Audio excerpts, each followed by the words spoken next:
Okay, so looking at Saturday, the 31st, Saturday the 31st of December. Happy New Year, everyone, for tomorrow. Today, the structure of the day is set up a little bit differently because I wanted to do the Mikko's triangle test. That's what this the Metcon is called, the Mikko triangle test. In the main session, because we've been building a lot to this in the engine sessions, but I think this is a great workout to end the year, a really good test of fitness. So I got that into the main session, so obviously it doesn't make sense at all to do another engine session. My general advice that I put in was that the Mikko's triangle plus the accessory work is probably enough for today, and just take a bit of a lower volume day, but high intensity. But if you want that extra session, you do have an optional strength session that you can hit later in the day after some recovery if you want to. So talking more specifically about this, about the Metcon, the Mikko triangle test. A couple of differences from the original version. That was with an assault bike, but I think they are very unreliable and non-comparable. Each assault bike, it just seems to be collaborated slightly differently. Or especially the older ones that a lot of gyms have. I don't know if they've improved their system now. But if you have access to a C2 bike, I just think C2 machines are so much more reliable and you can compare from machine to machine. So I suggest that you do this on all C2 machines. But if you have been prepping for this in the engine sessions and you've been using an echo bike or an assault bike, then use the same thing that you've been using to practice with. The workout is alternating EMOM for 40 minutes. Minute 1, you're going to row. Minute 2, you're going to ski. Minute 3, you're going to bike. And minute 4, you're going to rest. I'm not 100% sure if this is the original order that this workout is written in, but it's what we've been practicing in the engine sessions. It doesn't really make a difference. It's just the same, just being consistent with what you've been doing in training. The goal is to hit the same amount of calories on all 3 machines on all minutes of the workout. That is the main goal of the workout. So for example, a really good standard for guys is 20. I think the original standard for girls was 15, but we always use 80% as our scale. So I think 16 is more appropriate if the guys are trying to hit 20.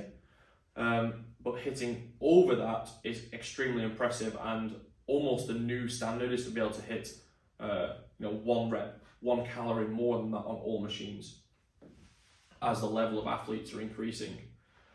But what I want to include here is if you have one major weakness, so for example, you're really good at rowing, you're really good at skiing, but you're really bad at biking, and you would get 3 calories less on the bike every round than the other machines, even when you're pushing as hard as you can, then change the calories on the bike and keep it higher for the other 2 so that you don't lower for the row and the ski based on your weakest movement and end up not getting the right intensity. I want you to be pushing the maximum calories you can on all machines, but you need to stay consistent all the way through. So your score is the lowest number you hit on each machine. So for example, if you row 22 calories every single round, apart from 1 where you rowed 19, your score is 19, not 22.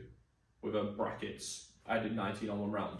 Okay, your score is 19. So that is the discipline you have to have all the way through the workout. You need to work extremely hard to hit the number targets that you've set.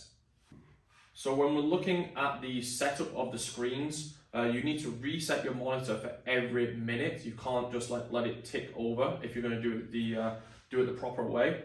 But that is a lot of messing around, and there's also a lot of opportunity for the screens just to mess up. Sometimes they freeze for like 5 seconds, which I don't want you to lose. So there's a couple of hacks to make this go a little bit smoother. One is to set up the monitor so it stays on for 12 hours.